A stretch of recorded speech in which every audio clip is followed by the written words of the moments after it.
ಬೆಂಗಳೂರಿನಲ್ಲಿ ಮೈದಾನದ ಗೇಟ್ ಬಿದ್ದು ಬಾಲಕ ಸಾವನ್ನಪ್ಪಿದ ಪ್ರಕರಣ ಸಂಬಂಧ ಮೈದಾನದ ಗೇಟ್ ಬಗ್ಗೆ ನಿಮ್ಮ ಪವರ್ ಟಿವಿ ಹಿಂದೆನೇ ವರದಿ ಮಾಡಿತ್ತು, ಎಚ್ಚರಿಕೆಯನ್ನ ಕೂಡ ನೀಡಿತ್ತು. ಕಳಪೆ ಕಾಮಗಾರಿ ಬಗ್ಗೆ ಕಳೆದ ವರ್ಷವೇ ವರದಿಯನ್ನ ಮಾಡಲಾಗಿತ್ತು. ಪವರ್ ಟಿವಿ ಜವಾಬ್ದಾರಿಯುತ ಮಾಧ್ಯಮವಾಗಿ ಒಂದು ಜವಾಬ್ದಾರಿಯಿಂದ ಈ ಸುದ್ದಿಯನ್ನ ಬಿತ್ತರಿಸಿತ್ತು. ಕಳಪೆ ಕಾಮಗಾರಿ ಬಗ್ಗೆ ಕಳೆದ ವರ್ಷವೇ ಪವರ್ ಟಿವಿ ವರದಿ ಮಾಡಿತ್ತು. ಈ ಬಗ್ಗೆ ಮಾಹಿತಿ ಇದ್ರೂ ಕೂಡ ಬಿಬಿಎಂಪಿ ಅಧಿಕಾರಿಗಳು ಎಚ್ಚೆತ್ತುಕೊಂಡಿಲ್ಲ. ಬೆಂಗಳೂರಿನ ಶೇಷಾದ್ರಿಪುರದ ರಾಜಾಶಂಕರ್ ಆಟದ ಮೈದಾನ, ಈ ಬಗ್ಗೆ ಮಾಹಿತಿ ಇದ್ರೂ ಕೂಡ ಬಿಬಿಎಂಪಿ ಅಧಿಕಾರಿಗಳು ಇದನ್ನ ನಿರ್ಲಕ್ಷ್ಯ ವಹಿಸಿದ್ರು. ಬಿಬಿಎಂಪಿ ನಿರ್ಲಕ್ಷ್ಯದಿಂದಲೇ ದುರಂತ ನಡೆದಿದೆ ಅಂತ ಪೋಷಕರು ಆರೋಪ ಮಾಡ್ತಾ ಇದ್ದಾರೆ. ನೋಡಿ, ಆಟ ಆಡುವಾಗ ಗೇಟ್ ಬಿದ್ದು ಸಾವನ್ನಪ್ಪಿದ್ದ ಬಾಲಕ ದೃಶ್ಯಗಳಲ್ಲಿ ಗಮನಿಸ್ತಾ ಇದ್ದೀರಿ. ಕಳಪೆ ಕಾಮಗಾರಿಯಿಂದಲೇ ಈ ದುರಂತ ನಡೆದಿರೋದು ಅನ್ನುವಂಥ ಆರೋಪ ಇದೆ. ಈ ಬಗ್ಗೆ ಮೊದಲೇ ಹೇಳಿದ್ರು, ಮೊದಲೇ ಅಧಿಕಾರಿಗಳನ್ನ ಎಚ್ಚರಿಸಿದ್ರು, ಬಿಬಿಎಂಪಿಯನ್ನ ಎಚ್ಚರಿಸಿದ್ರು ಕೂಡ ಅಲ್ಲಿನ ಅಧಿಕಾರಿಗಳು ಎಚ್ಚೆತ್ತುಕೊಳ್ಳುವಂಥ ಕೆಲಸಕ್ಕೆ ಮುಂದಾಗಲೇ ಇಲ್ಲ. ಅದರ ಪರಿಣಾಮ ಇವತ್ತು ಈ ದುರಂತ ನಡೆದಿದೆ. ಒಂದು ಮಗುವನ್ನ ಕಲ್ಕೊಂಡಿದ್ದಾರೆ ಅವರ ಅಪ್ಪ ಅಮ್ಮ.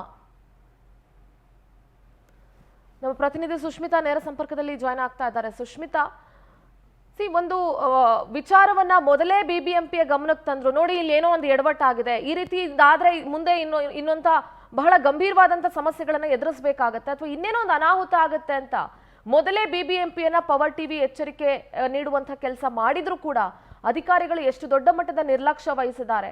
ಆದ್ರಿಂದ ಇವತ್ತು ಒಂದು ಜೀವನೇ ಹೋಗಿದೆ. ಸದ್ಯದ ಅಪ್ಡೇಟ್ಸ್ ಏನಿದೆ ಸುಷ್ಮಿತಾ? ನಿಜ ಸಿಂಧೂರ, ಏನು ನೆನ್ನೆ ಬಿಬಿಎಂಪಿಯ ನಿರ್ಲಕ್ಷ್ಯಕ್ಕೆ ಅಂದರೆ ಆಟ ಆಡಲಿಕ್ಕೆ ಬಂದಂತಹ ಮಗು ಗ್ರೌಂಡ್ನಲ್ಲಿ ಗೇಟ್ ಬಿದ್ದು ಸಾವನ್ನಪ್ಪಿದೆ. ಅಂದರೆ 10 ವರ್ಷದ ನಿರಂಜನ್ ಈ ಒಂದು ಗ್ರೌಂಡ್ನಲ್ಲಿ ಆಟ ಆಡಲಿಕ್ಕೆ ಬರ್ತಾನೆ. ಅಂದರೆ ಮಲ್ಲೇಶ್ವರಂನಲ್ಲಿರುವಂತಹ ರಾಜಾಶಂಕರ್ ಗ್ರೌಂಡ್ಗೆ ಸುಮಾರು 4 ಗಂಟೆ ಸುಮಾರಿಗೆ ಆಟ ಆಡಲಿಕ್ಕೆ ಬರ್ತಾನೆ. ಆ ಒಂದು ಸಂದರ್ಭದಲ್ಲಿ ಗೇಟ್ ಓಪನ್ ಮಾಡಿದಾಗ ಅಂದರೆ ಆ ಒಂದು ಗೇಟ್ ಆತನ ತಲೆ ಮೇಲೆ ಬೀಳುತ್ತೆ. ತಲೆ ಮೇಲೆ ಬಿದ್ದಾಗ ತೀವ್ರವಾಗಿ ಪೆಟ್ಟಾಗುತ್ತೆ. ಅಂದರೆ ಕೂಡಲೇ ಅವನ್ನ ಇಮಿಡಿಯೇಟ್ ಆಗಿ KC ಜನರಲ್ ಹಾಸ್ಪಿಟ್ಲಿಗೂ ಕೂಡ ಶಿಫ್ಟ್ ಮಾಡಲಾಗುತ್ತೆ. ಆದರೆ ತೀವ್ರವಾಗಿ ರಕ್ತಸ್ರಾವ ಆದ ಕಾರಣ ಆತ ಸಾವನ್ನಪ್ತಾನೆ. ಅಂದರೆ ಈ ಒಂದು ಗ್ರೌಂಡ್ ಬಗ್ಗೆ 2022ರಲ್ಲಿ ಪವರ್ ಟಿವಿಯು ಕೂಡ ವರದಿಯನ್ನ ಮಾಡಿತ್ತು. ಅಂದರೆ ಈ ಒಂದು ಗ್ರೌಂಡ್ ಅವೈಜ್ಞಾನಿಕವಾಗಿ ನಿರ್ಮಾಣ ಆಗಿದೆ, ಯಾವುದೇ ರೀತಿ ಫೆಸಿಲಿಟೀಸ್ಗಳಿಲ್ಲ, ಹಾಗೆ ಸಾಕಷ್ಟು ತೊಂದರೆಗಳು ಇಲ್ಲಿ ಆಗ್ತಾ ಇದೆ ಅಂತ ಹೇಳಿ ಪವರ್ ಟಿವಿಯು ಕೂಡ ವರದಿಯನ್ನ ಮಾಡಿತ್ತು. ಆ ಒಂದು ವೇಳೆಯಲ್ಲಿ ಆ ಒಂದು ಸಮಯದಲ್ಲಿ ಎಚ್ಚೆತ್ತುಕೊಂಡಿದ್ರೆ ಬಹುಶಃ ಇವತ್ತು ಆ ಬಾಲಕ ಉಳಿತಿದ್ದ ಅನ್ಸುತ್ತೆ. ಇದ್ರ ಬಗ್ಗೆ ಮಾತಾಡಲಿಕ್ಕೆ ನಮ್ಮ ಜೊತೆ ಅಂದರೆ ಸ್ಥಳೀಯ ನಿವಾಸಿ ಆಗಿರುವಂತಹ ಉಷಾ ಮೋಹನ್ ಇದ್ದಾರೆ. ಇವರೇ ಪವರ್ ಟಿವಿಗೆ ಅಂದರೆ ಇದ್ರ ಬಗ್ಗೆ ಕೆಲವೊಂದಿಷ್ಟು ಅವೈಜ್ಞಾನಿಕವಾಗಿ ಆಗ್ತಾ ಇದೆ ಅಂತ ಹೇಳಿ ದೂರನ್ನ ಕೊಟ್ಟಿದ್ರು. ಆ ಒಂದು ದೂರಿನ ಬೆನ್ನಲ್ಲೇ ಪವರ್ ಟಿವಿಯು ಕೂಡ ಇದ್ರ ಬಗ್ಗೆ ವರದಿಯನ್ನ ಮಾಡಿತ್ತು. ಇವಾಗ ಅವ್ರನ್ನೇ ಮಾತಾಡ್ಸ್ತಾ ಹೋಗ್ತೀನಿ. ಮ್ಯಾಮ್, ಈ ಒಂದು ಪಾರ್ಕ್ ಅವೈಜ್ಞಾನಿಕವಾಗಿ ಆಗಿದೆ ಅಂತ ಹೇಳಿ ನೀವು ಪವರ್ ಟಿವಿಗೆ ಸುದ್ದಿಯನ್ನ ತಿಳಿಸ್ತೀರಾ. ಆ ಒಂದು ಸಂದರ್ಭದಲ್ಲಿ ಪವರ್ ಟಿವಿಯು ಕೂಡ ಇದ್ರ ಬಗ್ಗೆ ವರದಿಯನ್ನ ಮಾಡುತ್ತೆ. ಬಟ್ ಆದರೆ ಇವತ್ತು ಬಿಬಿಎಂಪಿಯ ನಿರ್ಲಕ್ಷ್ಯಕ್ಕೆ ಒಂದು ಪ್ರಾಣ ಹೋಗಿದೆ. ಏನು ಹೇಳ್ತೀರಾ ಇದ್ರ ಬಗ್ಗೆ? ಮೊದಲನೇದಾಗಿ ಪವರ್ ಟಿವಿ ಅವರಿಗೆ 2022ರಲ್ಲಿ ನಾನು ಈ ಪಾರ್ಕಿನ ಬಗ್ಗೆ ಯಾವ ರೀತಿ ಅಕ್ರಮವಾಗಿ 3 ಬಾರಿ ಟೆಂಡರ್ ಆಗಿ 4ನೇ ಬಾರಿಯೂ ಸಹ ಆಗ್ತಿದೆ, ಆದರೆ ಕಾಮಗಾರಿ ಇನ್ನೂ ಶುರು ಆಗಿಲ್ಲ ಅಂತ ಹೇಳಿ ನಾನು ಅವ್ರ ಗಮನಕ್ಕೆ ತರ್ತೇನೆ. ಆಗ ನಿಮ್ಮ ಪವರ್ ಟಿವಿಯವರು ಬಂದು ಸಹ ಇದನ್ನು ವರದಿಯನ್ನು ಮಾಡ್ತಾರೆ. ಅದಾದ ನಂತರ ಇಮಿಡಿಯೇಟಾಗಿ ಶಾಸಕರ ಗಮನಕ್ಕೆ ಬಂದು ಕೆಲಸಗಳು ಶುರು ಆಗುತ್ತೆ. ಆದರೆ 1.5 ಕೋಟಿಗಿಂತ ಹೆಚ್ಚು ಈ ಒಂದು ಪಾರ್ಕಿಗೆ ಖರ್ಚು ಮಾಡಿರೋದನ್ನು ನಮ್ಮ ಗಮನಕ್ಕೂ ಸಹ ಬರ್ತದೆ. ಅದಾದ ಮೇಲೆ ವಿಶೇಷವಾಗಿ ಗೇಟಿನ ವಿಚಾರ ಅಂತ ಬರೋದಾದರೆ ನಾವು ಈ ಪಾರ್ಕ್ ಶುರು ಆಗಿ 1 ವಾರದೊಳಗನೆ ಗೇಟ್ ಸ್ವಲ್ಪ ಲೂಸ್ ಆಗ್ತದೆ. ಅದಾದಮೇಲೆ ಇಲ್ಲಿರುವಂಥ ವೆಲ್ಫೇರ್ ಅಸೋಸಿಯೇಷನ್ ಮೆಂಬರ್ಸು ಕೂಡ ಅದನ್ನು ಕಂಪ್ಲೇಂಟ್ ಮಾಡಿದಾಗ ಬಂದು ವೆಲ್ಡನ್ನ ಮಾಡಿಬಿಟ್ಟು ಹೋದರು. ಅದಾದಮೇಲೆ 6 ತಿಂಗಳ ಹಿಂದೆ, ಸರಿಯಾಗಿ 6 ತಿಂಗಳ ಹಿಂದೆ ನಾನು ಫೋನ್ ಮಾಡಿ ವಾರ್ಡ್ ಇಂಜಿನಿಯರ್ ಗಮನಕ್ಕೂ ತಂದಿದ್ದೀನಿ. ಈ ಗೇಟ್ ಮತ್ತೆ ಲೂಸ್ ಆಗಿದೆ, ಇವು ಸ್ವಲ್ಪ ನೋಡ್ಕೊಳ್ಳಿ ಅಂತ ಹೇಳಿದ್ಮೇಲೆ ಅವರು ಅಷ್ಟು ಆಯಿತು ಅಂತ ಹೇಳಿದವರು ಏನೂ ಆ್ಯಕ್ಷನ್ ತೊಗೊಂಡಿಲ್ಲ. ಅದಾದಮೇಲೆ ಮತ್ತೆ ವಾರ್ಡ್ ಆಫೀಸಿಗೆ ನಾನು ಹೋದಾಗಲೂ ಸಹ ಕಂಪ್ಲೇಂಟ್ ಮಾಡಿದ್ದೀನಿ. ಈ ಗೇಟಿಂದು ಲೂಸ್ ಆಗಿದೆ, ದಯವಿಟ್ಟು ಒಂದು ಸ್ವಲ್ಪ ಗಮನ ತಗೊಳ್ಳಿ. ಯಾಕೆ ಅಂತ ಹೇಳಿದ್ರೆ ಸಾಕಷ್ಟು ಮಕ್ಕಳಿಲ್ಲಿ ಬರ್ತಾರೆ, ಮತ್ತು ಇಲ್ಲಿ ಇಲ್ಲಿರುವಂಥ ಸೀನಿಯರ್ ಸಿಟಿಸನ್ಸ್ ದಿನ ವಾಕಿಂಗಿಗೆ ಬರ್ತಾರೆ.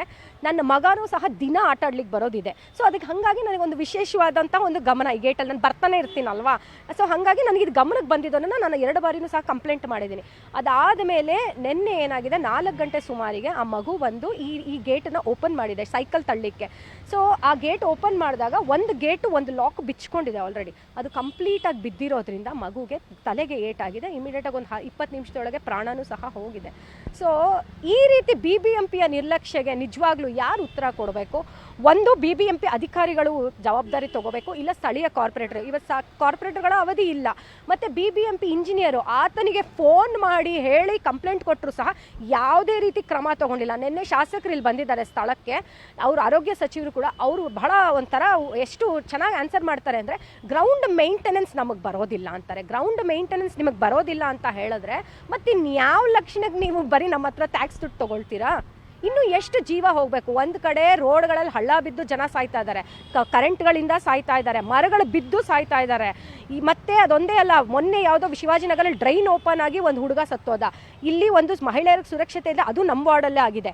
ಮೊನ್ನೆ ಅದೇ ಮಹಿಳೆನ ತುಂಡಾಗಿ ಕತ್ತರಿಸಿರೋದು. ಮತ್ತೆ ನೋಡಿದ್ರೆ ನಿನ್ನೆ ಒಂದು ಮಗು ಇಲ್ಲಿ ಜೀವ ಹೋಗಿದೆ. 11 ವರ್ಷದ ಮಗು ರೀ. ಆ ಮಗು ಆಟ ಆಡ್ತಿದ್ದಂಥ ಮಗು. ಮೊನ್ನೆ ತಾನೇ ಅದು ಗಣೇಶ ಫೆಸ್ಟಿವಲಲ್ಲೆಲ್ಲ ಡ್ಯಾನ್ಸ್ ಮಾಡಿರೋ ಫೋಟೋಸ್ಗಳನ್ನು ನೋಡ್ತಾ ಇದ್ರೆ ಹೊಟ್ಟೆ ಉರಿದೋಗುತ್ತೆ. ಇಲ್ಲೇ ಪೈಪ್ಲೈನಲ್ಲಿ ಇರುವಂಥ ಮಗು. ಈ ರೀತಿ ಅನಾಹುತಗಳಿಗೆ ಇನ್ನೆಷ್ಟು ಬಲಿ ಕೊಡಬೇಕು ಅನ್ನೋದು ನಾನು ನಿಜವಾಗ್ಲೂ ಇವತ್ತು ಪ್ರಶ್ನೆ ಮಾಡ್ತಾ ಇದ್ದೀನಿ. ಯಾರೇ ಆಗಿರಲಿ ಅವ್ರ ಜವಾಬ್ದಾರಿ ತಗೊಂಡು ಒಂದು ರಾಜೀನಾಮೆ ಕೊಡಿ, ಇಲ್ಲ ಕೆಲಸ ಬಿಟ್ಟು ಹೋಗಿ.